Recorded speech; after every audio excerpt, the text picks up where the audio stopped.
حضرت عمر کی فضیلت پر بیان فرما دیں. آپ کے بارے میں یہ بات مشہور ہے کہ آپ حضرت علی کے داماد تھے، کیا یہ بات سچ ہے؟ حضرت عمر کی ذات پر بہت سے اعتراضات کیے جاتے ہیں، جن میں حضرت فاطمہ رضی اللہ تعالی عنہا کے گھر کا دروازہ جلانا اور حضرت فاطمہ پر تشدد کرنا جس سے آپ کا حمل ضائع ہو گیا سر فہرست ہیں معاذ اللہ. اس کے علاوہ حضرت عمر کے 3 طلاق والے مسئلے پر بھی بہت اعتراضات کیے جاتے ہیں. ایک خاتون ایک چینل پر کہہ رہی تھی کہ عمری قانون نے میری زندگی تباہ کر دی، کیونکہ عمری قانون میں، یعنی عمر والا قانون کو عمری قانون کہہ رہے ہیں، عمری قانون میں طلاق دینا بہت آسان کام ہے. اس کا جواب بھی عنایت فرما دیں. تیسری بات یہ ہے کہ حضرت عمر کی رائے کی تائید میں کئی بار قرآن کی آیات نازل ہوئی. ناظرین کو ان آیتوں کے بارے میں بھی بتا دیں. سب کچھ تو آپ نے ہی بتا دیا ہے، میرے بتانے کے لیے کچھ چھوڑا ہی نہیں آپ نے. دیکھو، یہ جو حضرت فاطمہ پہ ظلم کے واقعات بیان کیے جاتے ہیں کہ حضرت عمر نے یہ کیا، حمل ضائع ہو گیا، یہ ہو گیا، وہ ہو گیا، وغیرہ وغیرہ، ہمیشہ کوشش کیا کرو باطل کے سوالات کا جواب دینے کے بجائے نا الٹا باطل سے سوال پوچھنا شروع کر دیا کرو. جب بھی آپ دفاعی پوزیشن میں اپنے آپ کو رکھو گے نا، سامنے والا بڑے بڑے جرائم کر کے بیٹھا ہوگا، وہ اپنے اوپر بات ہی نہیں آنے دے گا، وہ ہمیشہ آپ پر بوچھاڑ کرتا رہے گا، اور آپ دفاعی پوزیشن میں ایک کا جواب، دوسری بات کا جواب، تیسری بات کا جواب. یہ کبھی بھی طریقہ نہیں ہوتا. میں نے ایک واقعہ سنایا تھا کہ ایک صاحب آئے اور مجھے کہنے لگے کہ علماء دیوبند کے عقائد، آپ کے جو علماء دیوبند کے جو اکابر ہیں نا، ان اکابر کے عقیدے ٹھیک نہیں ہیں، میں آپ سے اس پہ مناظرہ کرنا چاہتا ہوں. مجھے کہنے لگے، میں نے کہا ٹھیک ہے، میں تیار ہوں اس کے لیے، لیکن آپ الزام لگاؤ گے علماء دیوبند کے جو اکابر تھے، جو ہمارے اکابر تھے، ان پہ الزام لگاؤ گے اور میں ان الزامات کا دفاع کروں گا، تو یہ برابری والی بات نہیں ہوئی. برابری والی بات یہ ہوگی کہ آپ ہمارے اکابر پہ الزام لگاؤ گے اور میں آپ کے اکابر پہ الزام لگاؤں گا. آپ نے جیسے میں نے اپنے اکابر کا دفاع کرنا ہے، تو جو میں آپ کے اکابر پہ الزام لگاؤں آپ نے اس کا بھی دفاع کرنا ہے. یہ یک طرفہ بات نہیں ہوگی کہ آپ مجھے تھپڑ مارو اور اپنے منہ کو میں بچاتا رہوں بیٹھ کے. جب آپ کو میرے منہ پہ تھپڑ مارنے کی اجازت ہوگی اور میں بچاؤں گا تو میں بھی آپ کے لگاؤں گا اور آپ اپنا منہ بھی بچائیں گے. سمجھتے ہو کہ نہیں سمجھتے؟ یہ ہمیشہ بحث کا اصول ہے، یہ یاد رکھو.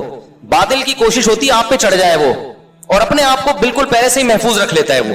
بات سے بات نکلتی ہے نا. عیسائی آتے ہیں، عیسائی لوگ جو طنز کرتے ہیں، اسلام پہ اعتراض کرتے ہیں، نبی صلی اللہ علیہ وسلم نے اتنی عمر میں 9 سال کی لڑکی سے شادی کی، فلانا، یہ وہ جو ان کے الزامات ہوتے ہیں جہاد اور اسلام تلوار سے، جو 8-10 مشہور اعتراضات ہیں. ٹھیک ہے، علماء اس کا بھی جواب دیتے ہیں، لیکن آپ بھی تو اعتراض کرو. بھائی آپ عیسیٰ کو خدا کا بیٹا کہتے ہو، ایک مخلوق کو خدا کا بیٹا کہہ رہے ہو، یہ زیادہ چھمبے کی بات ہے؟ یا حضرت عائشہ 9 سال میں بالغ ہو گئیں اور پیغمبر سے انہوں نے 50 سال کی عمر میں نکاح کیا اور ہمیشہ خوش زندگی گزاری، وہ اس پر بالکل بھی نادم نہیں تھی، وہ خوش ہیں، وہ آج بھی زندہ ہو کے آ جائیں، آپ ان سے پوچھیں کہ اگر دوبارہ ہم ماضی میں چلے جائیں اور آپ کی 9 سال کی عمر میں رخصتی ہو اور پیغمبر کی 50 سال عمر ہو، وہ کہیں گی دوبارہ میں یہ کام کروں گی. وہ تو اس رشتے پہ اتنا خوش تھی. تو آپ پہلے اس بات کا جواب دو کہ ایک خدا بھی ہے اور خدا کے بیٹے بھی ہیں عیسیٰ، اور یہ کیسے ممکن ہے؟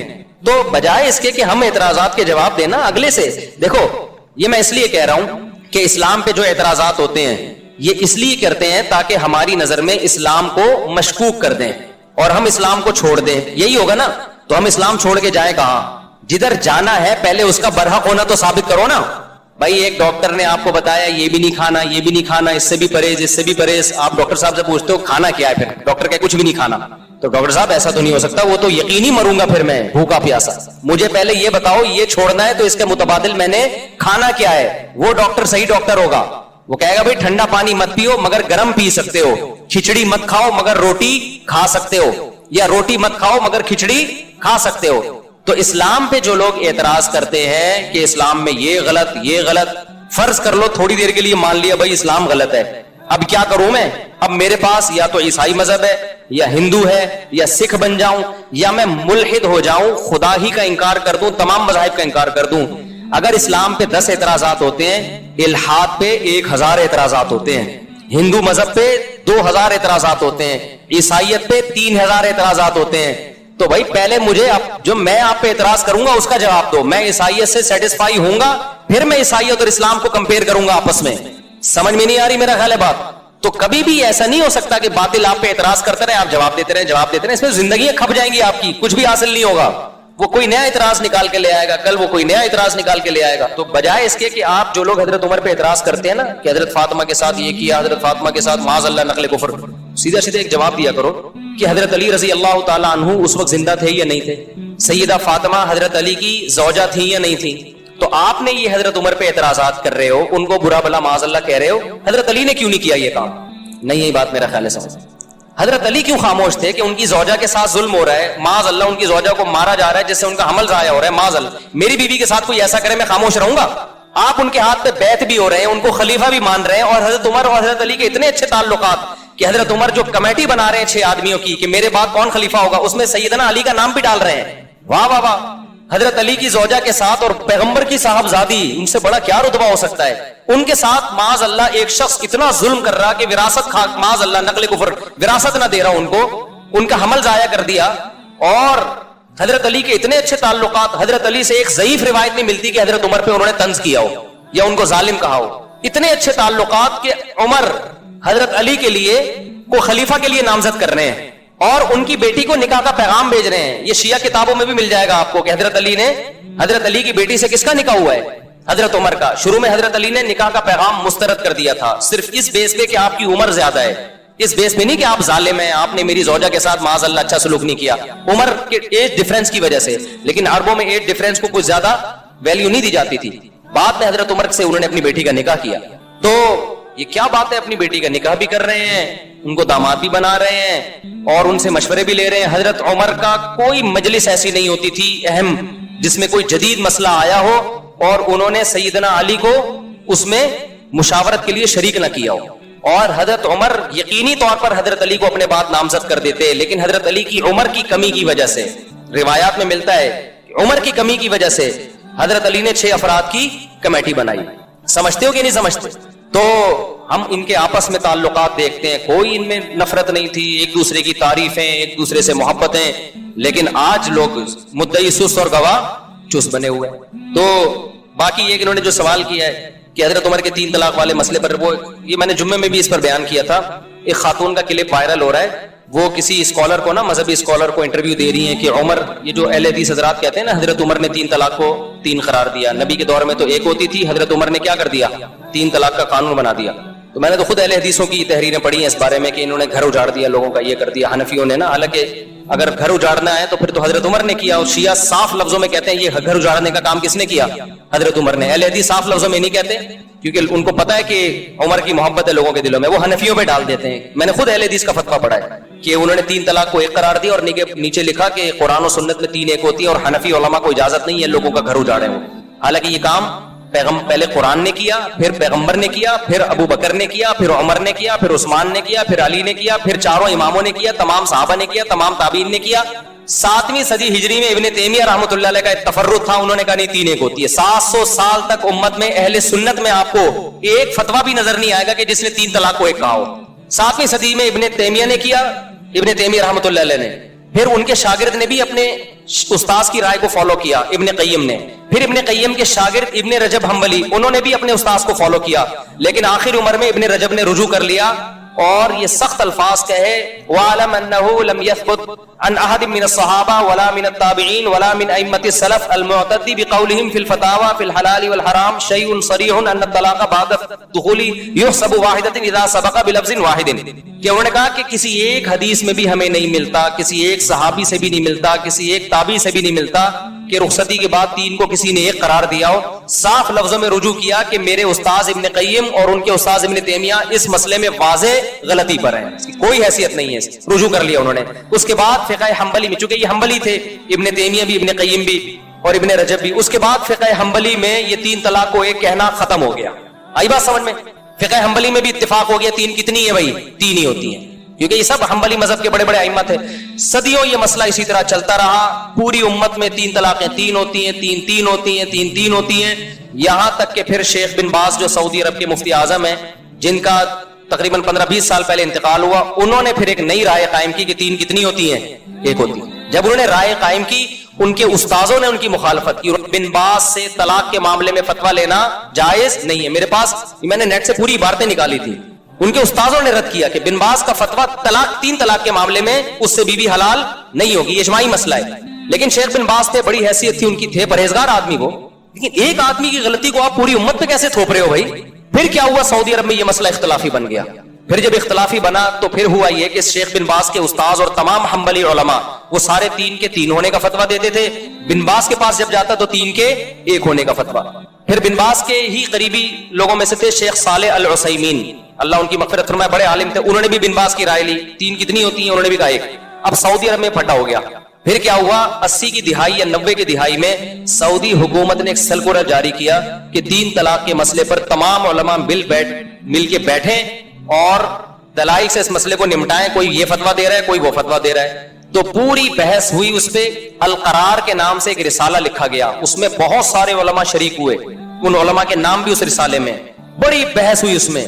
وہ پورا رسالہ میرے پاس موجود ہے عربی میں, میں نے پورا رسالہ پڑھا ہے. وہ اتنی زبردست جاندار بحث ہوئی, 40-50 کتابوں کو کنگالا گیا, علماء کے فتوے دیکھے گئے, قرآن و سنت کی روشنی میں بحث ہوئی, اور بالآخر یہ متفقہ فیصلہ کیا گیا کہ اکٹھی 3 طلاقیں 3 ہی ہوتی ہیں, 1 نہیں ہوتی. لیکن بن باز نے اس رائے سے اتفاق نہیں کیا, وہ اپنی رائے پر اڑے رہے. لیکن سعودی عرب کا پھر سرکاری قانون بنا کے عدالتوں میں یہ چلا دیا گیا, بھائی 3 طلاق کو 3 ہی قرار دیا جائے گا, کیونکہ ہمارے پاس 1 ہونے کی کوئی معقول دلیل نہیں ہے. بڑا جاندار رسالہ ہے, میں نے پورا ایک لفظ پڑھا ہے اس رسالے کا, آج بھی موجود ہے, نیٹ پہ سرچ کرنے سے مل جائے گا. ہوا کیا پھر یہ ہوا کہ بن باز اسی رائے پہ قائم رہے, وہ 3 کو 1 کہتے رہے. اب جب سعودی عرب کی کورٹ میں جب کیس جاتا عدالت میں, تو کورٹ کہتی بھائی پورے علماء کا ایک فیصلہ ہے متفقہ, تو کورٹ سے 3 طلاق کو 3 ہی قرار دیا جائے گا. ہوتا یہ کہ لوگ کیا کرتے ہیں, جس کو بیوی رکھنی ہے وہ کورٹ میں جانے کے بجائے کہاں چلا جاتا, بن باز کے پاس چلا جاتا. وہی اختلاف دوبارہ شروع. حالانکہ اس مجلس میں علماء نے شیخ بن باز رحمہ اللہ تعالیٰ کو یہ نصیحت بھی کی تھی کہ اس طرح امت میں توڑ پیدا ہوگا.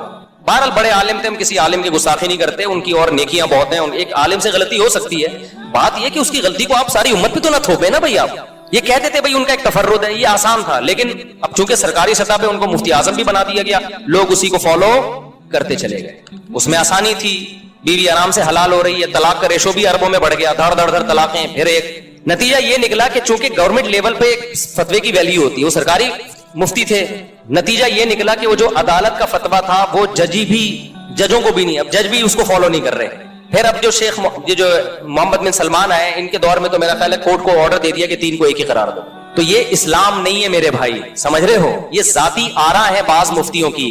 اسلام وہ ہے جو قرآن نے بیان کیا, الطلاق مرتان, طلاق 2 مرتبہ ہے. اس میں قرآن نے نہیں کہا کہ اکٹھی دو یا ایک مہینے کے بعد دو. قرآن کہتا ہے فَإِن طَلَّقَهَا, تیسری دے دی تو فَلَا تَحِلُّ لَهُ مِن بَعْدُ, عورت تیسری کے بعد شوہر کے لیے حلال نہیں ہوگی جب تک دوسرے مرد سے نکاح نہ کر لے. تو یہ عمری قانون نہیں ہے, یہ قرآن کا قانون ہے. بخاری کی حدیث ہے, نبی صلی اللہ علیہ وسلم کی موجودگی میں عویمر اجلانی نے اپنی بیوی کو 3 طلاقیں دی. آپ صلی اللہ علیہ وسلم نے اس کو 3 ہی سمجھا, اس سے نکاح کو ختم سمجھا نبی صلی اللہ علیہ وسلم نے. بخاری کی حدیث ہے. اتنی ساری حدیث میرا اس پر پورا ایک لیکچر موجود ہے, تو یہ کہیں بھی نہیں ہے. تو اس کو یہ کہنا عمری قانون, یہ شیعہ لوگ یہ جسارت کر سکتے ہیں بھائی. اہل سنت اس کو عمری قانون نہیں کہتے. عمر وہ قانون نہیں بنائیں گے جو پیغمبر کے قانون کے خلاف ہو. سمجھتے ہو کہ نہیں سمجھتے؟ یہاں اب وہ خاتون نے یہ کہا میرا گھر اجڑ گیا 3 طلاق کے بعد, میں مجبور ہو گئی ہوں حلالہ کرنے پر. وہ رو رہی ہیں, میں مجبور ہو گئی کس پر. دیکھو باطل جب بھی کوئی بات کر رہا ہوگا نا, بیچ میں ایک گڑبڑ کر رہا ہوگا, وہ اسی سے وہ لوگ اس بات کو نہیں طرف جاتے اور رونا دھونا شروع کر دیتے, ہائے بیچاری کے ساتھ ظلم ہو گیا. اسلام نے عورت کو حلالے پر مجبور کیا ہے. قرآن نے جب یہ کہا 3 طلاقیں دینے کے بعد عورت پہلے شوہر سے نکاح نہیں کر سکتی جب تک عدت کے بعد دوسرے مرد سے نکاح نہ کر لے, اس سے ہم بستری نہ ہو جائے اور وہ طلاق نہ دے دے, پھر عدت کے بعد پہلے سے کر سکتی ہے. اسلام, قرآن, حدیث یہ کہہ رہی ہے کہ عورت یہ کر سکتی ہے, یہ نہیں کہہ رہے کہ عورت کو اسلام اس پہ کیا کر رہا ہے, مجبور نہ کرے. بھائی کس نے کہا ہے کہ یہ کام کرے وہ؟ یعنی ایسا ہوتا ہے نا, مرد نے 3 طلاقیں دی ہوتی, پھر ہم جا کے عورت کی کنپٹی پہ بندوق رکھتے ہیں, اب تو دوسرے مرد سے نکاح کر, نہیں کرے گی گولی سے اڑا دیں گے ہم, تو یہ دائرہ اسلام سے خارج ہو جائے گی. اب تو اس کے ساتھ ریلیشن بھی, فزیکل ریلیشن بھی قائم کر, نہیں کیا ٹھا گولی سے اڑا دیں گے ہم تجھے. اب تو وہاں سے طلاق لے, نہیں طلاق لی ٹھا گولی سے اڑا دیں گے ہم تجھے. اب طلاق لینے کے بعد دوبارہ پہلے مرد سے تجھے نکاح کرنا پڑے گا, نہیں کیا ٹھا ہم گولی سے اڑا دیں گے. پھر عورت روتی بھی اچھی لگتی, ہائے ہائے میرے ساتھ کیا ہو رہا ہے, مجھے مردوں کے سے جو ہے نا ریلیشن قائم کروایا جا رہا ہے. بھائی اسلام نے کہا کہ اس مرد سے آپ کا نکاح اب ختم, اب آپ انجوائے کریں لائف کو, عدت کے بعد کسی اور مرد سے نکاح کریں. آپ آئی بات سمجھ میں, آپ اس مرد کے ساتھ زندگی گزاریں. اگر آپ کو وہ مرد سمجھ میں نہیں آ رہا, آپ کے پاس آپشن ہے, آپ اس سے طلاق مانگ سکتی ہیں. تو یہ بے عزتی کر رہا ہے اسلام یا عزت دے رہا ہے اس کو؟ آپشن ہے آپ کے پاس, ڈیورس مانگنے میں کوئی حرج نہیں ہے. صحابیہ کے ساتھ ایسا ہی ہوا, 3 طلاقیں ہوئی, دوسرے مرد سے انہوں نے نکاح کیا, ان کو وہ مرد سمجھ میں نہیں آیا, نبی کے پاس آئی, میں ان سے طلاق لینا چاہتی ہوں. اس میں کون سی بے عزتی کی بات ہے بھائی؟ پھر اگر وہ طلاق دے دے ٹھیک ہے, نہیں دے تو گزارا کرو اس کے ساتھ, دے دے تو عدت گزر گئی آپ کی, آپ جہاں چاہیں نکاح کریں, اس میں کوئی بے عزتی کی بات ہے؟ تو پرانے والے سے کرنا چاہیں وہاں بھی کر سکتی ہیں, اس میں کوئی بے عزتی کی بات ہے؟ کسی اور مرد سے نکاح کرنا جب بے عزتی نہیں ہے تو پرانے والا جو اپنے بچوں کا باپ ہے اس سے نکاح کرنا کہاں سے بے عزتی ہو گیا؟ اصل میں اس میں تڑپے گا وہ جس کی بیوی ہے, عذاب میں کون آئے گا؟ مرد. بے عزتی مرد کی ہو رہی ہے, ٹھیک ہے نا, جس نے غصے میں طلاقیں نکال دی اور اب رو رہا ہے. اب اسلام کہہ رہا ہے نا نا نا نا نا, تیری یہ محبوبہ جس کو تو نے غصے میں چھوڑا ہے اب یہ کسی اور کے نکاح میں جائے گی, اور تو تیرے لیے وہ رات کیا ہوگی, ایسے جیسے آگ کے انگاروں پہ لیٹا ہوا ہے تو, اور آئندہ یہ لفظ زبان سے نکالنے سے پہلے تو 100 دفعہ سوچے گا. عذاب میں تو وہ آئے گا بندہ. دوسری بات یہ, خواتین یہاں یہ کہتی ہیں کہ جب عورت کو طلاق ہو گئی ٹھیک ہے جی, وہ مجبور نہیں ہے کہ حلالہ کرے, وہ مجبور نہیں ہے, لیکن وہ بیچاری جائے گی کہاں؟ اس کا گھر تو اجڑ گیا نا, تو اس لحاظ سے تو وہ مجبور ہی اپنا گھر بسانے کے لیے اس کو یہ پروسیس سے گزرنا پڑے گا. اس کا جواب سمجھیں, وہ اس کا جو گھر اجڑا ہے نا اور نیا گھر بسنا ممکن نہیں ہے یا مشکل ہے, وہ اسلام کی وجہ سے نہیں, وہ اسلام کو فالو نہ کرنے کی وجہ سے. یہ بار بار میں بتاتا ہوں, کیونکہ صحابہ کے دور میں مرد نے اگر 3 طلاقیں دی اور عورت کا نکاح ختم تو 20 رشتے اس کے لیے پہلے سے اچھے مردوں کے ہوتے تھے, کیونکہ ایک ایک آدمی 2-2 3-3 بیویاں رکھتا تھا. لڑکیاں مارکیٹ سے کیا تھیں, شارٹ تھیں.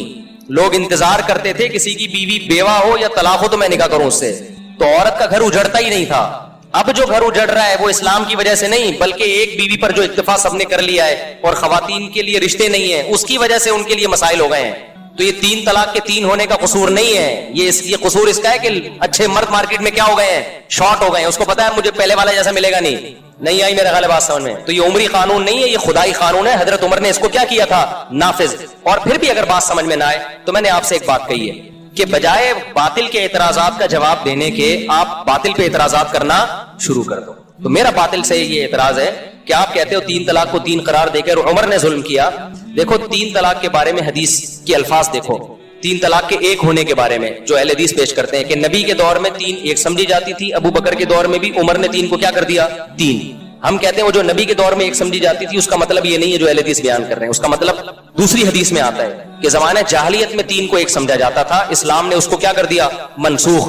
حضرت عمر کے دور میں بہت سے لوگوں کو پتہ ہی نہیں تھا کہ اب 3 1 نہیں ہے 3 3 ہی ہوں گی. حضرت عمر نے 3 کو 3 نافذ کر دیا, تو بہت سے لوگ سمجھے یہ کام کون کر رہا ہے, عمر کر رہے ہیں. اس کی مثال ایسے ہے جیسے صحیح مسلم ہی کی حدیث ہے کہ نبی کے دور میں ہم متا کیا کرتے تھے, جابر بن عبداللہ کہہ رہے ہیں رضی اللہ عنہ.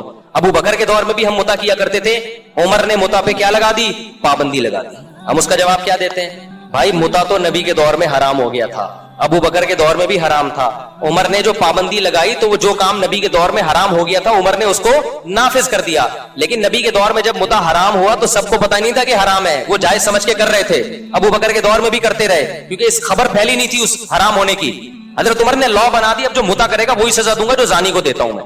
اس قانون کی وجہ سے سب کو پتا چل گیا متا حرام ہے, تو نسبت کس کی طرف کر دی, عمر کی طرف. تو اسی طرح 3 طلاق 3 ہو چکی تھی نبی کے دور میں, پتہ نہیں تھا لوگوں کو.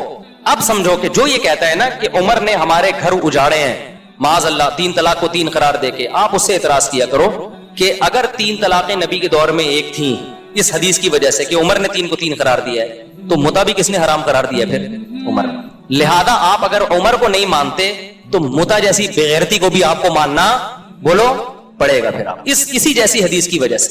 اور اگر آپ جواب میں کہتے ہو کہ نہیں متا تو نبی کے دور میں حرام ہو چکا تھا, تو ہم آپ کو یہ بھی دلیلیں دیں گے کہ 3 طلاقیں بھی نبی کے دور میں 3 ہو چکی تھی. تو اب جو لوگ حضرت عمر پہ اعتراض کر رہے ہیں نا کہ عورتیں کہہ رہی ہیں, اب یہ میں اس خاتون کی طرف آتا ہوں کہ جو کہہ رہی ہیں کہ عمر نے 3 کو 3 قرار دے کے میرا گھر اجاڑ دیا. او بھائی عمر نے متا کو حرام قرار دے کے آپ کا گھر بچا لیا ہے بہت ساری عورتوں کا, کیونکہ عورت کبھی نہیں چاہتی کہ میرا میاں متا کرتا پھرے. وہ کیا خیال ہے, جس عورت کو پتا چلے میرا میاں 20 عورتوں سے متا کر چکا ہے اس کا گھر بسے گا؟ حضرت عمر نے متا پہ پابندی لگا کے کروڑوں عورتوں کا گھر بچا لیا کہ بیوی کے علاوہ تمہارے پاس کوئی آپشن نہیں ہے. متا پتہ ہے کیا ہوتا ہے جس کو یہ لوگ جائز قرار دیتے ہیں؟ متا یہ ہوتا ہے کہ جس کو کہا جاتا ہے حضرت عمر نے حرام قرار دیا, وہ والے متا کی بات کر رہا ہوں. کون سا متا حرام قرار دیا؟ متا یہ ہوتا ہے کہ آپ کسی عورت سے ایگریمنٹ کر لیں 1 سال کا یا 6 مہینے کا یا 1 ہفتے کا, کوئی بھی ٹائم متعین کر لیں, 2 گواہ ہوں, ایجاب و قبول ہو کہ ہم دونوں ایک دوسرے کے لیے حلال ہیں 1 مہینے کے لیے یا 1.5 مہینے کے لیے یا 2 مہینے کے لیے یا 1 سال کے لیے یا 10 سال کے لیے, کوئی بھی ٹائم متعین کر دیں یا 1 گھنٹے کے لیے. اٹ از کالڈ بولو نا متا. ہم یہ کہتے ہیں کہ اس میں اور زنا میں رتی برابر بھی فرق بولو نہیں. جو لوگ متع کو حلال کہتے ہیں وہ کہتے ہیں نہیں اس میں بڑا فرق ہے. زنا میں ٹائم متعین نہیں ہوتا, عورت کے ساتھ منہ کالا کیا اور نکل لیے, اس میں ٹائم متعین ہے. آئی بات سمجھ میں؟ زنا میں گواہ نہیں ہوتے, اس میں کیا ہے گواہ ہیں, یہ کوئی فرق نہیں. اچھا کہتے ہیں زنا میں جو اولاد ہوگی حلالی نہیں ہوگی, جبکہ متع سے جو اولاد ہوگی حلالی ہوگی. اور بھائی یہ فرق نہیں ہے, یہ آپ نے زنا پہ ایک خوبصورت یعنی آپ گواہ بنا کے زنا کر رہے ہیں, ٹھیک ہے نا. اس کا مطلب ہے جب کسی عورت سے زنا کر رہا ہو تو دو بندوں کو گواہ بنا لو اور ٹائم متعین کر لو 1 گھنٹے کا. زنا میں بھی آج کل جو زنا ہو رہا ہے نا مارکیٹ میں, اس میں بھی طوائفیں کرائے پہ ایک ٹائم کے لیے ملتی ہیں, ٹائم ہوتا ہے ان کا. وہ پرانے زمانے میں زنا ہوتا تھا, گئے اور منہ کالا کر کے بھاگ گئے, کوئی دیکھ تو نہیں رہا. ابھی جو ہوٹلوں میں لوگ بتاتے ہیں نا جو برائیاں کرتے ہیں کہ باقاعدہ ٹائم ہوتا ہے طوائف کا کہ اتنے ٹائم تک آپ کے ساتھ رہے گی وہ, تو ٹائم بھی ہو گیا. 2 گواہ بتا دو, وسیم اور غفار کو اپنے دوستوں کو بتا دو آج میں طوائف سے منہ کالا کرنے جا رہا ہوں. کوئی فرق نہیں ہے بھائی. نکاح میں بڑا فرق یہ ہوتا ہے کہ نکاح ہمیشہ کے لیے ہوتا ہے. طلاق کیا ہے, ایک عارضہ ہے کہ آپ نے ہمیشہ کے لیے رہنے کا ارادہ کیا تھا, بیچ میں آپ نے اس کو کیا کر دیا, ڈسکنیکٹ کر دی, اس رشتے کو توڑ دیا کسی بھی وجہ سے آپ نے. تبھی نکاح میں اگر یہ شرط لگا دی جائے نا کہ میں اس سے نکاح کر رہا ہوں 2 مہینے کے لیے, تو نکاح کیا ہو جائے گا, کلعدم, وہ نکاح نہیں ہوگا. نکاح میں یہ شرط لگانا ہی ناجائز ہے. آپ نے نیت بھی کر لی نا کہ میں اس بیوی کو 1 مہینے بعد چھوڑ دوں گا, آپ یہ شرط نہیں لگا سکتے. آپ شرط لگاتی تو وہ ختم, وہ نکاح نہیں رہے گا, وہ متع بن جائے گا. نہیں آئی میرا خیال ہے بات سمجھ میں؟ تو متع حرام ہے بھائی, زنا اور متع میں کوئی فرق نہیں. اب آپ مجھے بات بتاؤ, اگر حضرت عمر متع کو حرام نہ کرتے, آج بہت سارے مرد متع کر رہے ہوتے کہ نہیں کر رہے ہوتے, ان کے گھر بس جاتے. اور پھر زنا میں تو آج جب مرد زنا کرتا ہے نا تو گھر نہیں بستا, بیوی طلاقیں لے کے چلی جاتی ہیں, جبکہ وہ زنا کو برا سمجھ رہا ہوتا ہے, بیوی سے سوری کر رہا ہوتا ہے, بیگم آئندہ نہیں کروں گا, غلطی ہو گئی. متع جس پہ عمر نے پابندی لگا کے عورتوں کے پر بڑا احسان کیا, ان کے گھر بسا لیے, وہ جب متع لوگ کرتے تو پکڑے جاتے تو بیگم سے کہتے بیگم حلال. جیسے میں دوسری شادی کے بعد پکڑا گیا تھا تو میں نے کیا کہا تھا, حلال ہے, لیکن شادی تھی نا وہ. تو جو متع کرتے ہوئے پکڑا جائے گا وہ کیا کہے گا, بھائی برا تھوڑی ہے, پابندی کس نے لگائی ہے, عمر نے. دیکھو صحیح مسلم کی حدیث ہے, نبی کے دور میں بھی ہوتا تھا, ابو بکر کے دور میں بھی ہوتا تھا, پابندی کس نے لگا دی, عمر نے. تو بتاؤ عمر عورتوں کا گھر اجاڑ رہا ہے یا بنا رہا ہے؟ عمر نے پابندی لگائی. کیا پابندی لگائی تھی؟ پابندی تو اس پہلے سے لگی ہوئی تھی. عمر نے بولا, حضرت عمر نے, اب جو متع کر کے آیا نا شادی شدہ کرے گا پتھروں سے مار کے رجم کروں گا, کیونکہ لوگ کہتے تھے یہ زنا نہیں ہے. حضرت عمر نے کہا ایسی کوئی دلیل نہیں سنوں گا میں, نہیں یہ بات میرا خیال ہے سمجھ میں. انہوں نے بولا کہ رجم کروں گا, پتھروں سے ماروں گا میں. یہ دلیل نہیں ہے کہ جی یہ گود گواہوں کی موجودگی میں ایجاب و قبول ہو رہا ہے. تو جو لوگ کہتے ہیں کہ متع حلال ہے تو انہوں نے عورتوں کا گھر کیا کر دیا, تباہ کر دیا. 3 طلاقوں کو جو 3 کہتے ہیں, چند عورتوں کا گھر تباہ ہوتا ہے, لیکن بے شمار عورتوں کا گھر بس جاتا ہے. مرد کو جب پتا چلتا ہے نا 3 لفظ زبان سے نکالے تو دوبارہ نہیں مل سکتی مجھے, یہ وہ کروڑ دفعہ سوچتا ہے زبان سے نکالتے تھے, بہت دفعہ سوچتا ہے, عبرت ہو جاتی ہے اس کو, لہذا اس سے گھر بستا ہے, ٹوٹتا نہیں ہے. چند کا تو ٹوٹتا ہے لیکن چند کی وجہ سے لاکھوں کا بس جاتا ہے. اور جنہوں نے متع کو حلال کر دیا تو خود عورت سوچے اپنے سینے پہ پتھر رکھ کے کہ آپ کا میاں ایک کام جائز سمجھ کے منہ کالا کر رہا ہو, آج اس عورت سے متع کیا. کیونکہ جب متع جو لوگ حلال کہتے ہیں پھر ان کی کوئی لمٹ تھوڑی ہے کہ 20 سے حلال ہے, 21ویں سے حرام ہے. حلال ہے, بس حلال ہے, جتنا بچاؤ متع کرو. سمجھ میں نہیں آ رہی بات. اور جو لوگ متع کو حلال کہنے کے دلائل دیتے ہیں, میں ان سے ایک سوال پوچھتا ہوں کہ پھر آپ یہ کام چھپ کے کیوں کرتے ہو؟ اس کا مطلب آپ کا ضمیر اندر سے کہہ رہا ہوتا ہے کہ یہ اچھا کام, بولو نکاح چھپ کے کیا جاتا ہے کھلے عام. کچھ لوگ چھپ کے دوسری شادی اس لیے کر رہے ہوتے ہیں کہ پٹنے کا خوف ہوتا ہے. وہ چھپن ایک الگ چیز ہوتی ہے کہ پٹیں گے سسرال سے, سسرال نہ ہوتا تو وہ بھی بتا کے کر رہے ہوتے, لیکن شرمندگی کی وجہ سے نہیں چھپ رہے ہوتے, سائڈ افیکٹ کی وجہ سے چھپ رہے ہوتے ہیں, اور چند دن چھپتے ہیں اس کے بعد بتا دیتے ہیں وہ بھی. لیکن متع کبھی بھی کوئی اوپنلی نہیں کرتا. کہ حضرات ایک اعلان سماعت فرمائیے, جمعے کو میرا متع ہے, آپ لوگ تشریف لائیے گا, میں متع کر رہا ہوں اس سے. اور خاتون کہہ رہی ہوں کہ میں بھی متع کر رہی ہوں اس سے. بہت ہی کوئی غیرت لیس ہوگا تو یہ کام کرے گا.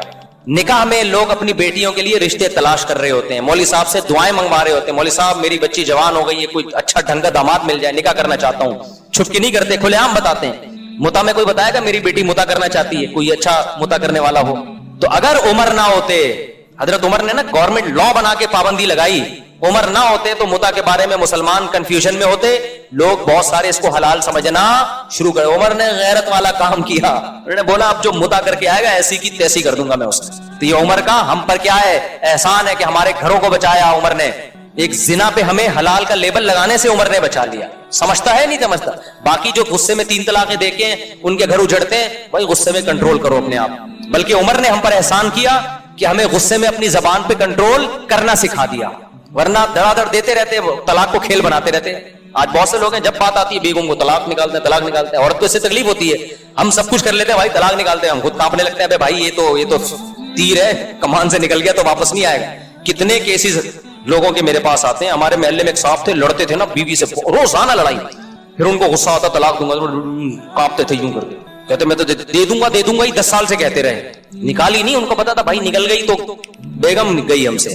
کتنے لوگ، یہ تو آپ کے سامنے تو وہ کیس آ رہے ہیں نا جنہوں نے غصے میں دے دی ہے، ایسے بہت سارے کیس ہیں، بہت غصہ آیا نہیں دی انہوں نے، اور جو غصے میں دے دیتے ہیں۔ تو اسلام یہ چاہتا ہے کہ جو آدمی پاگل ہے نا غصے میں، تو اس پاگل کا حق ہی نہیں ہے کہ بیوی رکھے وہ، کیونکہ جب غصے میں تین نکال رہا ہے تو کل غصے میں چاقو بھی مار سکتا ہے، کل غصے میں پسٹل بھی چلا سکتا ہے۔ آج بول دیتے ہیں مجھے غصے میں پاگل ہو گیا تھا میں نے دے دی ہے، میں کہتا ہوں وہی تیرے پاس بندوق ہوتی تو غصے میں 3 فائر کر دیتا، کوئی عدالت چھوڑتی ہے آپ کو؟ اسلام میں غصے کے احکام قابل معافی نہیں۔ آپ نے غصے میں اگلے کا جبڑا پھاڑ دیا، اب پولیس آئی ہے، کیا ہوا؟ کہنا یار غصے میں ہو گیا، سوری۔ کوئی دنیا میں کہیں بھی غصہ ایسی چیز نہیں ہے جو قابل معافی ہو، اور انسان کی آزمائش ہے ہی غصے میں میرے بھائی۔ نارمل میں تو کوئی بھی الٹے کام نہیں کر رہا ہوتا۔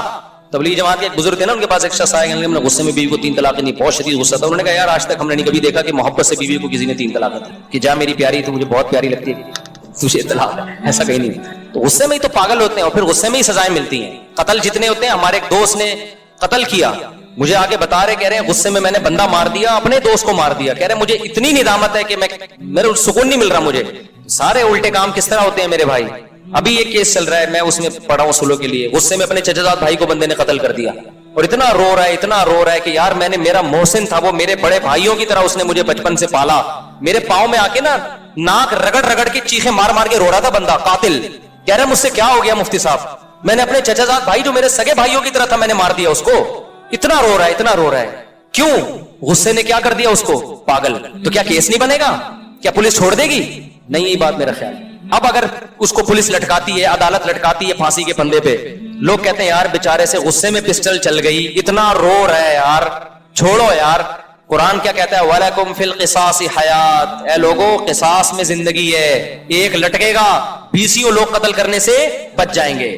تو اسی طرح یہاں بھی ہے، 3 طلاقوں میں گھر بسانا ہے، اجاڑنا نہیں ہے۔ چند لوگ 3 دیں گے، ان عبرت کا نشان بنیں گے، باقی لوگ کی زبانیں بند ہو جائیں گی، بولیں گے بھائی کچھ بھی زبان سے نکالو، طلاق کا لفظ زبان سے نکالنے کا نہیں ہے۔ نہیں آئی بات میرا خیال ہے سمجھ میں؟ ابھی یہ کہتے ہیں اسلام میں طلاق بہت آسان ہے، بہت مشکل ہے اسلام میں، کیونکہ اس کا سائڈ افیکٹ بہت زیادہ ہے۔ دوسروں کے ہاں بظاہر بڑی مشکل ہے طلاق، لیکن بہت آسان ہے۔ ان کے یہاں ہندوؤں میں کورٹ میں جانا پڑتا ہے، لیکن اتنی آسان ہے تبھی تو دھڑا دھڑ ہو رہی ہے طلاقیں۔ ہمارے یہاں بہت آسان ہے لیکن حقیقت میں بہت مشکل ہے، تبھی ہمارا فیملی سسٹم کامیاب ہے۔ تو یہ تو حضرت عمر پہ اعتراض کا میں نے جواب دیا، بات لمبی ہو گئی، اور پتہ نہیں کیا لکھے انہوں نے حضرت عمر کے بارے میں۔ تیسری بات یہ کہ حضرت عمر کی رائے کی تائید میں کئی بار قرآن کی آیتیں، یہ تو بہت دفعہ ہوا ہے۔ حضرت عمر نے نبی صلی اللہ علیہ وسلم سے فرمایا کہ اپنی خواتین کو حکم دیں پردہ کیا کریں، آپ صلی اللہ علیہ وسلم نے نہیں حکم دیا، قرآن کی آیتیں نازل ہو گئیں، یا ایھا النبی قل لازواجک وبناتک ونساء المؤمنین یدنین علیہن من جلابیبہن۔ غزوہ احد میں یعنی اللہ نے حکم دے دیا کہ پردہ کروائیں، اے نبی اپنی ازواج کو بھی اور مومنین کی بیٹیوں کو بھی کہتے ہیں آپ پردہ کریں۔ کس کی تائید میں نازل ہوئی ہے؟ حضرت عمر کی۔ حضرت عمر رضی اللہ تعالی عنہ کی رائے یہ تھی۔ ایک اور مثال تھی بڑی زبردست، میرے ذہن سے نکل گئی، وہ بہت زبردست مثال تھی۔ حضرت عمر کا ایک مشورہ تھا، ہاں جنگی قیدیوں کے بارے میں۔ جب بدر میں قیدی آئے نا تو حضرت عمر نے حکم دیا ہر شخص اپنے رشتہ دار کی گردن اڑا دے۔ نبی صلی اللہ علیہ وسلم نے کہا کہ نہیں فدیہ لے کے چھوڑ دیں ہم ان کو۔ قرآن کی آیتیں نازل ہوئی، نہیں یہ تو الگ آیت ہے، حرمت علیکم امہاتکم، اس کا اس سے کوئی تعلق نہیں، ٹھیک ہے۔ لولا کتاب من اللہ سبق لمسکم فیما اخذتم فیہ عذاب عظیم، اے ایمان والو تم نے جو ان قیدیوں کو فدیہ لے کے چھوڑ دیا، اللہ نے پہلے سے مقدر میں اگر یہ نہ لکھا ہوتا نا کہ تمہیں ہلاک نہیں کرنا، تو یہ اتنا بڑا جرم ہوا ہے کہ اللہ تمہیں ہلاک کر دیتا۔ ان قیدیوں کو چھوڑا کیوں؟ یہ تو اتنی بڑے اسلام کے دشمن تھے۔ تو کس کی رائے صحیح ہوئی؟ حضرت عمر کی، ان کی رائے میں۔ اور حدیث میں آتا ہے کہ شیطان عمر کو دیکھ کے اپنا راستہ بدل لیتا ہے۔ بخاری کی حدیث ہے، رسول اللہ صلی اللہ علیہ وسلم نے فرمایا میں نے خواب میں دیکھا کہ ابو بکر نے ایک ڈول نکالا، اس میں کمزوری تھی، پھر میں نے ایک بہت طاقتور کو دیکھا کہ اس نے ڈول نکالا اور بڑی طاقت کے ساتھ ڈول نکال لیا نا، کنویں سے نہیں پانی کا ڈول نکالتے۔ تو آپ نے فرمایا اس خواب کی تعبیر کیا ہے عمر، یعنی ان کے دور میں جو نظام چلے گا نا طاقت اور قوت کے ساتھ چلے گا۔ غیر مسلم اس بات کا اعتراف کرتے ہیں کہ اسلامی تاریخ میں عمر جیسا دور نہیں آیا۔ ایسا خاندانی دور تھا نا حضرت عمر کا، کوئی اختلاف نہیں. اور کتنے آپ نے، اچھا جرمنی میں نا ابھی بھی عمر لا کے نام سے وہاں کی یونیورسٹی میں پڑھایا جاتا ہے، اس کو کہتے ہی عمر لا ہے. میں پہلے اس بات کو یقین نہیں کرتا، میں گیا تو پتا چلا ایسا ہے حقیقت میں. یہ جو انسانی فلاح و بہبود کے قوانین انہوں نے وضع کیے نا بہت سے یورپین کنٹریز نے، یہ حضرت عمر سے لیے انہوں نے. اس کا نام بھی اب تک انہوں نے عمر لا رکھا ہوا ہے. نہیں آئی میرا حال بات سمجھ میں؟ تو غیر آپ کے خلیفہ عادل کے عادل ہونے اور اس کی فضیلت کی گواہی دے رہا ہے، اور یہاں بعض لوگ جو اپنے آپ کو اسلام کی طرف منسوب کرتے ہیں وہ عمر کو برا بلا کہہ رہے ہیں معاذ اللہ. حضرت عمر کو اسلامی تاریخ سے نکال دو تو کیا بچے گا بھائی آپ کے پاس؟ ایک ہی تو دور تھا جس میں اسلامی سلطنت 22 لاکھ مربع میل پہ پھیلی ہے اور کسی میں مجال نہیں تھی کہ کوئی سر اٹھا کے بات کر سکے. ایک بات تو آج کے بیان سے متعلق میں نے کہنی ہے، جو بھی بیان ہوا ہے نا میرا، کہ اللہ کی نظر میں سب سے زیادہ ویلیو کس کی ہے؟ اللہ کے قانون کی. ایک چیز خوب اچھی طرح سمجھ لیں کہ اس زمانے میں اسلامی ملکوں میں، غیر مسلم ملکوں میں تو اسلام ہے ہی نہیں، وہ تو ویسے ہی دعویٰ ہی نہیں کرتے. اسلامی ملکوں میں بھی نا افغانستان کے علاوہ کوئی بھی کنٹری ایسا نہیں ہے جہاں عدالتوں میں مکمل اسلام کو فالو کیا جا رہا ہو. سمجھ رہے؟ کہیں بھی نہیں ہے. اب جب ہے ہی نہیں مکمل اسلام تو عوام پر لازم ہے کہ کسی بھی کنٹری میں جب وہ کورٹ سے فیصلہ کروائے، عدالت سے کروائے، تو اس کے بعد اس پر یہ لازم ہے کہ وہ علماء سے بھی پوچھے کہ شریعت کی روشنی میں یہ فیصلہ صحیح ہے یا غلط ہے. سمجھ میں آ رہی ہے بات کہ نہیں آ رہی ہے؟ کیونکہ بعض فیصلے شریعت کے فیصلے سے ٹکرا رہے ہوتے ہیں. تو اب یہ فیصلہ آپ نے کرنا ہے کہ آپ نے شریعت کو مقدم رکھنا ہے یا جس اسٹیٹ میں آپ رہتے ہیں اس کے قانون کو مقدم رکھنا ہے. یہ فیصلہ کس نے کرنا ہے؟ آپ نے. اور یہ فیصلہ آخرت کو سامنے رکھ کے کرنا ہے. اگر آپ آخرت پر ایمان نہیں رکھتے تو آپ اللہ کے قانون کو کوئی ویلیو نہ دیں، کورٹ کو آپ ویلیو دیں. جیسے یتیم بیٹا ہے نا، یتیم پوتا، ایک آدمی کا انتقال ہوا، اس کی اولاد میں ایک پوتا ہے اور ایک بیٹا ہے. تو اسلام کہتا ہے بیٹے کو میراثت ملے گی بیٹے کی موجودگی میں پوتے کو، جو یتیم پوتا ہے یعنی جس کا باپ مر گیا. لیکن ہماری کورٹ جو اس پاکستان کی کورٹ ہے وہ یہ کہتی ہے کہ بیٹے کو بھی ملے گی جو زندہ ہے، اور جس یتیم پوتے کا باپ مر گیا ہے نا تو اس باپ کی وراثت کس کو جائے گی؟ پوتے کو. یعنی جو دادا کی زندگی میں، یعنی بیٹا مر گیا کسی کا نا، بھائی چلو زید ہے، ایک صاحب ہے زید کی زندگی میں اس کا ایک بیٹا مر گیا، ایک بیٹا موجود ہے. تو اسلام یہ کہتا ہے جو بیٹا مر گیا نا زید کی زندگی میں، زید کی وراثت میں اس کا حصہ ختم. جب اس کا ختم تو اس کی بیوہ کا یا اس کے بچوں کا بھی ختم، کیونکہ وہی حصہ آگے ٹرانسفر ہوتا نا. جب بیٹے کو وراثت نہیں ملے گی تو پوتے کو بھی نہیں ملے گی، جو زندہ بیٹا ہے اس کو ملے گی. ہاں سارے ہی بیٹے باپ کی زندگی میں مر گئے تو پھر پوتے بیٹے کے قائم مقام ہو جاتے ہیں. تو اس کو کہتے ہیں یتیم پوتے کی وراثت. اسلام میں نہیں ہے لیکن پاکستان کے قانون میں ہے. اب آپ نے کورٹ سے کیا کیا کہ ایک یتیم پوتا تھا، اس نے کہا کہ میرے والد صاحب میرے دادا کی زندگی میں فوت ہو گئے تھے تو میرے چچا کو جیسے وراثت مل رہی ہے مجھے بھی ملے. کورٹ اس کے حق میں فیصلہ دے دے گی. جو اس کی وراثت ہوگی نا، جو اس کے ابا کو ملنی تھی، وہ ساری کس کو مل جائے گی؟ اس کو. اب میں مثال سے بات سمجھا رہا ہوں. لیکن اگر یہ پوتا اللہ پر ایمان رکھتا ہے، آخرت میں اللہ کے سامنے جواب دے، تو اس پر لازم ہوگا کہ وہ کورٹ سے فیصلہ کروانے کے بعد علماء سے رابطہ کرے کہ اسلام کی روشنی میں میرا حصہ بنتا ہے کہ نہیں بنتا. پوری دنیا میں کسی بھی اس مذہبی اسکالر سے جب وہ پوچھے گا نا تو وہ کہیں گے چونکہ آپ کے چچا آپ کے ابا کی دادا کی زندگی میں زندہ تھے تو چچا آپ کے موجود تھے، لہذا آپ کے دادا کی وراثت آپ کے چچا کو ملے گی، آپ کو نہیں ملے گی. تو اس پر لازم ہوگا اس فتوے کی روشنی میں وہ ساری وراثت لوٹا دے کس کی طرف؟ اپنے چچاؤں کی طرف. اب ایسے خود غریبوں زکوٰۃ کا مستحق کچھ بھی ہے، دیکھیں غریبوں کے الگ اسلام میں حقوق ہے نا. وہ وراثت میں جو حصہ ملتا ہے وہ غریبی امیری کی بیس پہ نہیں ملتا. وراثت میں اسلام کا اصول ہے کہ جب قریبی رشتہ موجود ہے تو دور کے رشتے محروم ہوتے ہیں. تو جب سگا بیٹا موجود ہے تو اسلام کہتا ہے پوتا دور کا رشتہ ہے، سگوں کے ہوتے ہوئے پوتے کو وراثت نہیں ملے گی. آ رہی ہے بات سمجھ میں کہ نہیں آ رہی ہے؟ غریبی امیری پہ تھوڑی ہے. اگر غریبی امیری پہ ہوتا تو ایک بیٹا کروڑ پتی ہے اس کا حصہ کم ہوتا، ایک بیچارہ بھوکا ہے اس کا حصہ زیادہ ہوتا. اسلام میں دونوں کا حصہ کیا ہے؟ سیم ہے، اس لیے کہ بیٹے دونوں ہیں نا، بیٹا ہونے کی حیثیت پہ ملے گا. تو جب بیٹا موجود ہے پوتا کو نہیں ملتا. ہاں یہ ایک الگ بات ہے کہ دادا اپنی زندگی میں اپنے پوتے کے لیے وصیت کر کے جا سکتا ہے کہ میرا یہ پوتا ہے، اس کا باپ چونکہ میری زندگی میں مر گیا ہے تو اس کا کوئی حصہ نہیں ہے تو میں اس کے لیے کچھ وصیت کر دوں. تو 1/3 تک وصیت کی جا سکتی ہے، وہ بالکل جائز ہے. لیکن اگر وصیت نہیں کی ہے تو اس کو کورٹ سے حصہ اگر ملے گا تو شرن اس کے لیے وہ حلال نہیں ہو جائے گا, حرام کا حرام ہی رہے گا, اگرچہ کورٹ اس کو لیگل کہے گی. لیکن آپ کسی بھی مذہبی اسکالر سے پوچھیں گے جس کے پاس نالج ہو, آج کل تو ہر آدمی جس کا منجن بک نہیں رہا ہوتا نا, مفتی بن کے فتوے دے رہا ہوتا ہے. یوٹیوب پہ آپ کو بہت سارے منجن بیچنے والے ملیں گے, جس کی جو فیلڈ ہے اس میں ٹانگ رہے. پراپر اسکالر ہو, دارالفتہ ہو, پراپر ادارہ ہو, ان سے آپ فتوا لیں گے تو دنیا میں کہیں سے بھی فتوا لیں گے وہ کہیں گے بھائی اس پوتے کی وراثت کا حصہ نہیں ہے. اب اس پہ رونے دھونے والے بہت ہوں گے, ہائے اللہ یہ بیچارہ ہائے یوں, وہ بیچارہ ایک طرف رکھو, خدا کے قانون کو فالو, اس کو ویسے تعاون کر دیں اس کے ساتھ کہ بھائی ویسے بھی اخلاقی بھی تو کچھ ذمہ داریاں ہوتی ہیں نا, تو ویسے اس کو تعاون کریں. تو میں یہ مثال دے رہا ہوں کہ آج کل لوگوں نے پوچھنا چھوڑ دیا ہے, بہت کم لوگ پوچھتے ہیں. لوگ کہتے ہیں بس کورٹ نے دے دیا تو دے دیا. اکثر میں ایک واقعہ بیان کرتا ہوں, وہ میں دوبارہ آج کے موضوع کے حساب سے ریپیٹ کر رہا ہوں. وہ واقعہ یہ ہے کہ ایک خاتون نے امریکہ سے 2-3 سال پہلے مجھے فون کیا. ان کی اپنے شوہر سے بہت ساری لڑائیاں تھیں, جھگڑے تھے, پڈے تھے, ان کے الزامات تھے میرا شوہر یوں میرا شوہر یوں وغیرہ جو ہوتے ہیں میاں بیوی میں, صحیح بھی ہوتے ہیں غلط بھی ہوتے ہیں, ہر طرح کے چل رہے ہوتے ہیں. بہرحال جی ڈیورس ہو گئی, ان کے شوہر نے ان کو ڈیورس دے دی. اب جب ڈیورس دی ہے تو امریکہ کے لا میں یہ ہوا کہ جی آپ اپنی پراپرٹی آدھی اپنی وائف کو دیں گے. تو خاتون کو لائر مل گیا, اس نے کہا کہ میں آپ کو کروڑوں روپے بن رہے تھے. اس عورت نے مجھے فون کیا, اس کے دل میں اللہ کا خوف تھا نا. اس نے کہا میرے شوہر نے مجھے طلاق دے دی ہے, ظالم تھے, ٹھیک رویہ نہیں تھا, اب جب ڈیورس دیا تو مجھے آدھی پراپرٹی مل رہی ہے. میں نے کہا یہ آپ کے لیے لینا حلال بولے نہیں ہے.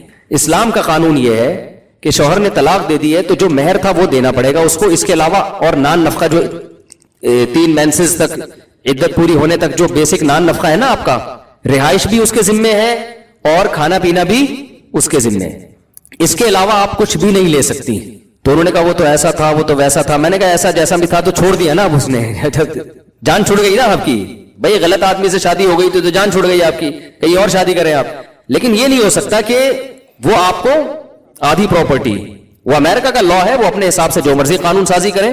لیکن آج جو میں نے بیان کیا نا وہ یہی سمجھانے کے لیے کہ بھائی کہیں بھی کوئی لا ہے, سب سے پہلے آپ نے کس کو فالو کرنا ہے, اللہ کے. تو اللہ کی نظر میں وہ آپ کے لیے حلال نہیں ہے. اس نے کہا بھائی میرا لائر کہہ رہا ہے یہ تو میرا شوہر دے گا. میں نے کہا دے گا, آپ کے لیے حلال نہیں ہوگا, وہ آپ کو لے کے بھی واپس ہی کرنا ہے. آخرت کا اگر خوف آپ کے دل میں ہے تو انہوں نے پھر کہا کہ ٹھیک ہے, میں نے پوچھا اس لیے کہ شرعی طور پہ یہ حلال ہے نہیں.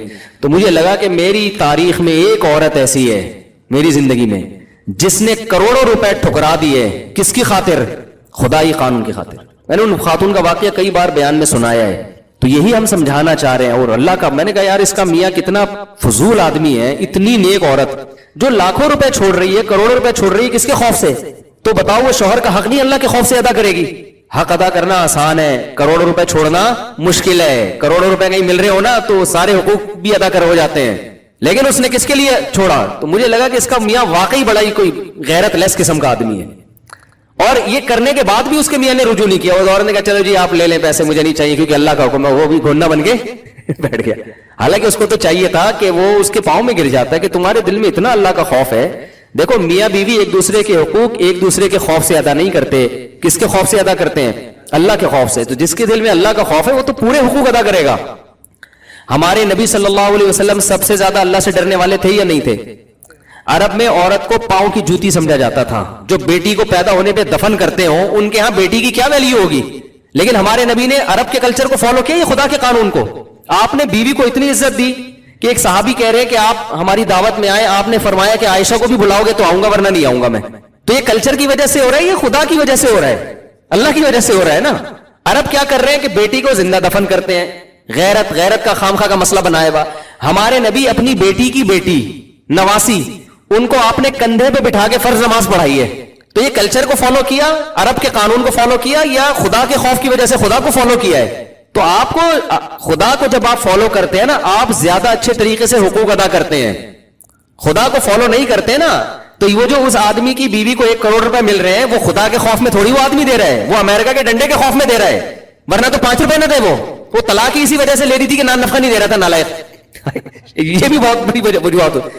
اللہ کے خوف سے نان نفقہ نہیں دے رہا, کورٹ میں کیس کیا تو کروڑوں روپے دے رہا ہے وہ. یہ کیا حقوق ہے بھائی؟ تو جب تک اللہ بیچ میں نہیں ہوگا نا آپ ایک دوسرے کے حقوق ادا نہیں کرو گے. تو یہ میں فلسفہ سمجھانے کے لیے یہ کینیڈا والے بھائی کو بھی امریکہ والے بھائی کو بھی میں نے اسپیشل یہاں بٹھایا کہ آپ 10 منٹ اور بیان سن کے جائیں. آج تک میں نے کسی کو زبردستی بیان نہیں سنا, ان کو زبردستی سنا رہا ہوں میں, کیونکہ وہاں تو بہت سارے غیر شرعی قوانین ہیں. تو اس خاتون نے کہا ٹھیک ہے میں وہ سارا واپس کروں گی, مجھے وہ اس نے فون ہی اسی وجہ سے کیا. تو اب میں جو آگے بات سمجھا رہا ہوں اس کو بھی سمجھو کہ پاکستانی عدالتوں میں بھی بہت سے قوانین ایسے ہیں جو شریعت کے اگینسٹ ہیں. چند قوانین کی اور مثال دوں. دیکھو آپ جب اپنا گھر بیچتے ہو, اسلام نے پڑوسی کو یہ رائٹ دی ہے کہ وہ شفا کر کے آپ سے گھر خرید سکتا ہے, کیونکہ حدیث میں آتا ہے جار داری احق بدار الجار, پڑوسی کے گھر کا پڑوسی زیادہ حقدار ہے. عربی میں جو عبارت ہے نا بڑی دلچسپ ہے, اس کا ترجمہ یہ بنتا ہے گھر کا پڑوسی, آپ کے گھر کا پڑوسی کے گھر کا زیادہ حقدار ہے. آپ کی زمین ہے یا آپ کا گھر ہے, آپ اگر بیچ رہے ہیں تو آپ پڑوسی کی پرمیشن کے بغیر تھرڈ پارٹی کو نہیں بیچ سکتے, وہ زیادہ حقدار ہے. اگر آپ نے وہ گھر زید کو بیچ دیا 1 کروڑ روپے میں, پڑوسی کہتے ہیں 1 کروڑ میں دینے کے لیے تیار ہوں, تو اسلام آپ کو پابند کرتا ہے کہ تھرڈ پرسن کے بجائے آپ نے پڑوسی کو 1 کروڑ میں بیچنا ہے. ہاں پڑوسی 1 کروڑ دے رہا ہے, سامنے والا 1.5 دے رہا ہے, یہ زیادہ دے رہا ہے, پھر سامنے والا حقدار ہے. لیکن وہی ریٹ آپ کا پڑوسی اگر دے رہا ہے جو دوسرا دے رہا ہے, تو پاکستانی قانون تو نہیں, پاکستانی قانون تو کہے گا بھئی یا دنیا کا قانون آپ کی پراپرٹی جس کو چاہے بیچیں, لیکن اسلام آپ کو پابند بناتا ہے کہ آپ پڑوسی کی پرمیشن کے بغیر اپنی زمین, چاہے وہ کھیتی باڑی کی زمین ہو چاہے وہ رہائشی گھر ہو, آپ کسی اور کو وہ گھر بولو نہیں بیچ سکتے. اس صورت میں بیچ سکتے ہیں کہ سامنے والا پیسے زیادہ دے رہا ہے, لیکن اگر وہی ریٹ سامنے پڑوسی کے ہے تو پھر آپ کو پڑوسی کو بیچنا پڑے گا. اس کو یہ رائٹ شریعت نے دیا. جب اسلامی عدالتیں تھیں نا تو اس وقت یہ ہوتا تھا, جب خلافت عثمانیہ تھی, پڑوسی کیس کر دیتا تھا جا کے کہ بھائی میں بھی 1.5 کروڑ دے رہا ہوں, یہ مجھے کیوں نہیں دیا اس نے, تو وہ پھر آپ کو دینا پڑے گا. سمجھ میں آ رہی بات؟ دیکھو اسلام نے بڑا زبردست قانون بنایا نا, وراثت سے زمینیں ڈیوائڈ ہوتی ہیں, چھوٹی ہو جاتی ہیں, کسی کے کام کی نہیں رہتی. اب یا تو وراثت کے حکام کو اسلام چینج کر دیتا ہے, تو اس نے شفا کے حکام دے دیے کہ وراثت سے ڈیوائڈ ہوگی لیکن شفا کے حق سے وہ قریب ہو جائے گی, یعنی بڑی ہو جائے گی زمین. ایک آدمی کے پاس بڑی زمین ہوتی ہے تو بہت کچھ کر سکتا ہے نا وہ. اب اس میں حکمتیں کیا, میں تو حکمتوں میں نہیں پڑھنا, میں تو اسلامی لا کو دیکھنا ہے. اسی طرح خوب سمجھ لو کہ اگر آپ ایک گلی میں رہتے ہیں اور گلی آگے سے بند ہے, تو پھر اس گلی میں اگر کسی کا گھر بکتا ہے نا, تو ہر پوری گلی میں سے ہر ایک کو اختیار ہے کہ وہ شفا کر کے وہ گھر آپ سے خرید سکے, بشرطے کہ گلی ایک طرف سے بند ہو, کیونکہ ان سب کا راستہ اب جو بھی آئے گا نا تو اسی ایریا میں آئے گا وہ. تو اس کے تفصیلی حکام میں جاؤں گا تو بیان بہت لمبا ہو جائے گا. تو میرا بتانے کا مقصد یہ کہ ہمارے ہاں ہر چیز میں ہم فالو کس کو کر رہے ہیں, کورٹ کو. بعض دفعہ کورٹ کا قانون اسلام سے ٹکرا رہا ہوتا ہے. آپ نے گھر اگر بیچا تو خوب سمجھ لو کہ اسلام یہ کہتا ہے کہ آپ نے مثال کے طور پر زید سے ایگریمنٹ کیا کہ میں تمہیں 1 کروڑ کا گھر بیچتا ہوں, آپ نے بیچ دیا. آپ کے پڑوسی کو جیسے ہی پتا چلے گا وہ فوراً اگر گواہ بنا کے لوگوں کو کہتے کہ میں نے شفا کیا ہے, تو آپ مجبور ہو جائیں گے آپ وہ گھر اس پڑوسی کو دینے پر. یہ لازمی ہے آپ کے, لیکن آج کل لوگ اس کا خیال نہیں کر رہے ہوتے, اس سے چھپا رہے ہوتے ہیں. کتنی باتیں ہو گئی, دو باتیں میں نے, 2 قانون بتایا نا کہ یتیم پوتے کی وراثت والا. عدالتی خلا پہ تو میں 20 دفعہ بول چکا ہوں کہ وہ عدالتی خلا کی بھی جو آج کل جس طرح سے کورٹ خلا دے رہی کوئی حیثیت نہیں ہے. اسی طرح خوب سمجھ لیں, غیر مسلم ریاست میں کورٹ اگر مسلمانوں کی طلاق کا, ڈیورس کا فیصلہ کرتی ہے تو شریعت نے غیر مسلم جج کا مسلمان پر آئلی قوانین کے جو فیصلے ہوتے ہیں نا ان کو شریعت نے کل عدم قرار دی. ان کے قانون کے لحاظ سے ٹھیک ہے, لیکن آپ وہ پراپر وہاں آپ کو کسی مفتی سے بھی رابطہ کرنا پڑے گا. تو ایک بات. دوسری بات جو میں پہلے لے کے چلا تھا کہ اس وقت دنیا میں افغانستان کے علاوہ میری معلومات کے مطابق کوئی کنٹری ایسا نہیں ہے جہاں 100% اسلام ہو. تو جس ملک میں بھی آپ رہتے ہیں, جب بھی کورٹ فیصلہ کرے گی نا آپ نے علماء سے پوچھنا ہے. ایک بات. دوسرا, علماء سے چھپڑ میں پوچھنا ہے آپ نے. نہیں یہی بات سمجھ. وجہ اس کی ہے کہ بعض دفعہ مذہبی اسکالر حکومت کے خوف سے, قانون کے ڈر سے تھوڑا سا گول مول کر کے بات بتا رہے ہوتے ہیں. وہ بھی پابند ہوتے ہیں, ان کو پتا ہے کہ اگر ہم نے بتایا تو ہم اندر ہو جائیں گے. دارالعلوم کرنگی میں کوئی کسی نے فتویٰ لیا کہ یہ عدالتی خلا صحیح ہے کہ نہیں, وہاں مفتی صاحب نے کوئی بہت پرانی بات ہے, انہوں نے فتویٰ دے دیا یہ خلا کل عدم ہے. توہین عدالت کا کوئی کیس ویس وہ اندر کر دیا ان مولانا صاحب کو. اب تو خیر اتنے مفتی کل عدم قرار دے رہے ہیں کہ وہ کس کو اندر کریں گے وہ. ٹھیک ہے, سب سے پہلے تو مجھے اندر کریں گے, میرے اتنے بیانات ہیں عدالتی خلا کے خلاف. اور میں نے تو کہا تھا اندر کر دو یار, ایک دفعہ جب جیل میں جائیں گے پبلک میں مشہور ہوگا مفتی صاحب کیوں ہو گئے, تو پتا چلے گا یار یہ عدالتی خلا کل عدم ہے, تو بات تو پھیلے گی نا. پاکستان میں جب زرداری جیل سے باہر آ سکتے ہیں تو یار ہم نے کون سا جرم کر لیا بھائی. ایک خلا پہ ہم نے اعتراض اٹھایا تو ہم کیوں نہیں باہر آئیں گے. لیکن ہمیں ڈر یہ کہ ہم شاید باہر نہ آئیں, کیونکہ یہاں وہ بڑی بڑی جو چیزیں ہوتی ہیں وہ آ جاتی ہیں, ہم جیسے غریب لوگ ان کے مقابلے تو غریب ہی ہے نا بھائی. تو اس لیے یہ ضروری ہے کہ آپ جب علماء سے پوچھیں گے تو چھپڑ میں لے جا کے پوچھیں گے, چاہے سعودی عرب ہو, چاہے دبئی ہو, چاہے پاکستان ہو, چاہے وہ یورپ ہو, چاہے وہ دنیا کا مصر ہو, کوئی بھی کنٹری ہو. وجہ اس کی یہ ہے کہ عرب ملکوں میں بھی ایسا نہیں ہے کہ آپ نے حکومت نے کوئی فیصلہ کیا تو کوئی مفتی وہاں کہہ دیں کہ یہ غیر قانونی ہے، فوراً اندر ہو جائیں گے، وہاں پہ قانون بہت سخت ہے. وہاں دبئی میں بھی ایسا نہیں ہے. دبئی میں کورٹ سے آپ نے فیصلہ لیا، کسی مفتی سے پوچھ دیں، مفتی کہہ دے غیر شرعی تو فوراً اندر. پاکستان میں بھی کچھ چیزوں میں ایسا نہیں ہے، آپ نے اگر فیصلہ کر دیا تو آپ ایک دم اندر. تو اس لیے اب آپ نے مذہبی اسکالر سے اگر پوچھنا ہے کہ یہ اکارڈنگ ٹو شریعہ کیا ہے تو وہ چھپڑ میں ہی آپ کو صحیح بتائے گا، اوپنلی آپ کو کوئی بھی صحیح نہیں بتائے گا، اندر ہو جائے گا وہ. اچھا، لوگ کہتے ہیں علماء کو چاہیے اندر ہونے کے خوف سے کیوں ڈر رہے ہیں آپ، ڈنکے کی چوٹ پہ بتائیں جو کرنا ہے. ڈنکے کی چوٹ پہ ایک ہی دفعہ بتائیں گے وہ، اس کے بعد ساری زندگی اپنے کیسوں میں نمٹنے میں گزر جائے گی. تو بہتر نہیں ہے کہ چھپڑ میں ہی پوچھ لو یار ان سے جا کے، کیوں خود بھی پھنس رہے ان کو بھی پھنسوا رہے ہو. ایک مثال دیتا ہوں، ہمارے یہاں ایک دفعہ ایک مفتی صاحب کے پاس ایک صاحب آئے ایک فرقے کے بارے میں جو سب اس کو کافر سمجھتے ہیں، ایک مشہور فرقہ ہے، زیادہ تر کراچی میں ہے وہ، باقی کنٹری میں ذرا کم ہی پایا جاتا ہے وہ، یعنی زیادہ ان کا زور کراچی میں ہے. تو سب مانتے ہیں کافر ہے. آپ کسی بھی مفتی سے پوچھیں گے وہ نماز کو نہیں مانتے اور بہت ساری چیزوں کے منکر ہیں، وہ لوگ سب مانتے ہیں کافر ہیں. لیکن لا یہ پاس ہو گیا کہ کسی فرقے کو جب تک کورٹ کافر قرار نہیں دے گی نا، آپ انڈیویجولی اس فرقے کو کافر نہیں کہہ سکتے. لا یہ پاس ہو گیا پاکستان میں، یہ بات ہوگی تقریباً 8-10 سال پرانی ہے، اس سے بھی زیادہ ہوگی.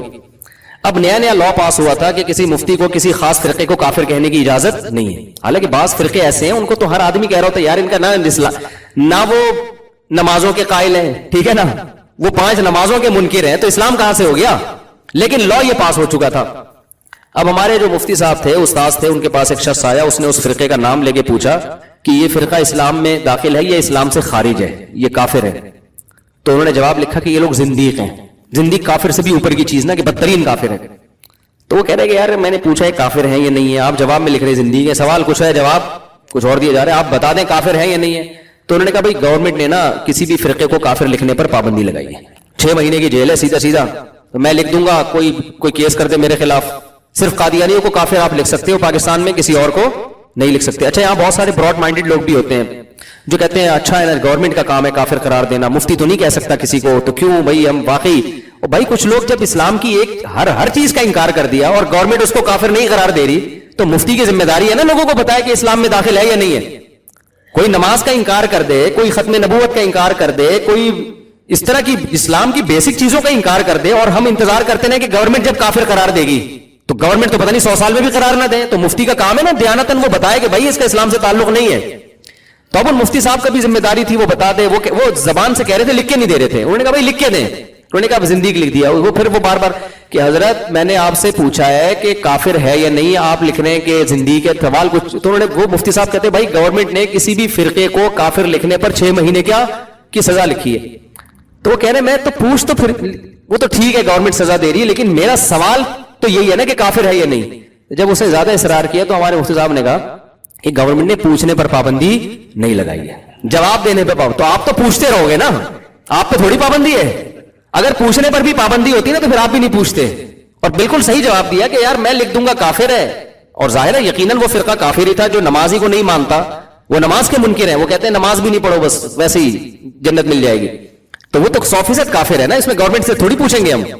تو علماء باؤنڈری جو ہے اسلام کی وہ تو علماء بتائیں گے نا کہ اسلام کہاں سے شروع ہو رہا ہے کہاں ختم ہو رہا ہے. لیکن یہ کہ انہوں نے عقل مندی کا کام کیا. وجہ اس کی ہے کہ بھائی ہم لکھ دیں گے، ایک دفعہ کافر لکھ دیا تو پرچی لے کے چلا جائے گا، کوئی بھی کیس کر دے گا، اسٹیمپ بھی لگی ہوگی، ہم 6 مہینے اندر، 6 مہینے بعد ہم واپس آئیں گے، پھر ہم سے کوئی پوچھے گا کافر ہے یا نہیں، پھر ہم لکھ دیے کافر، پھر 6 مہینے اندر. تو دنیا میں اس کے علاوہ اور کوئی کام ہی نہیں ہوتا، تو پھر یہی کھیلتے رہتے 6 مہینے. لیکن اور دنیا میں جس نے کوئی کام کرنے ہیں تو وہ مصلحت سے کام لے گا کہ نہیں لے گا. تو یہ جو زیادہ ہوتا ہے نا حق پرست اور فنڈ، وہ کوئی ڈرتا برتا نہیں ہے، سب یہ ڈائلاگ ہوتے ہیں، بولنے کی باتیں ہوتی ہیں.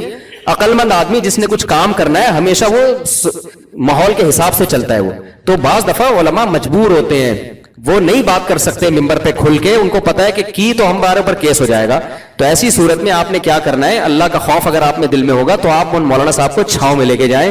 حضرت یہ مسئلہ ہے، کورٹ نے یہ فیصلہ دیا ہے یا یہ کورٹ کا قانون ہے، آپ اکارڈنگ ٹو شریعہ بتائیں. تو وہ اس وقت سچی بچی کی بات کریں گے آپ سے کہ یہ شریعت کی روح سے ٹھیک ہے یا غلط ہے. ہاں ممبر پہ غلط بیانی سے کام لینا جائز نہیں ہے کہ ممبر پہ حکومت کے ڈر سے غلط مسئلہ بتا دیں، یہ حرام ہے. مسئلہ چھپا دینے کی اجازت ہے کہ ہم ابھی نہیں بتا رہے، بھائی چھاؤں میں ملیں گے تو بتائیں گے، اوپنلی ہم نہیں بتائیں گے. تو یہ دنیا میں ہر ملک میں، سعودی عرب ہو، دبئی ہو، چین ہو، جاپان ہو، ہر جگہ ایسا ہی ہے. تو لوگ اوپنلی پوچھ رہے ہوتے ہیں، پھر وہ بیچارے گھما رہے ہوتے ہیں بات کو، کہتے ہیں اچھا یہ اس کا مطلب انہوں نے تائید کر دیا. تائید نہیں کی ہوتی، چھپڑ میں لوگوں کو بتائیں گے یہ ٹھیک نہیں ہے. سمجھتے ہو نا؟ اب میں جب یورپ میں گیا ہر آدمی مجھ سے 4 شادی اسلام میں کیسا ہے, وہاں 4 شادی پر پابندی ہے.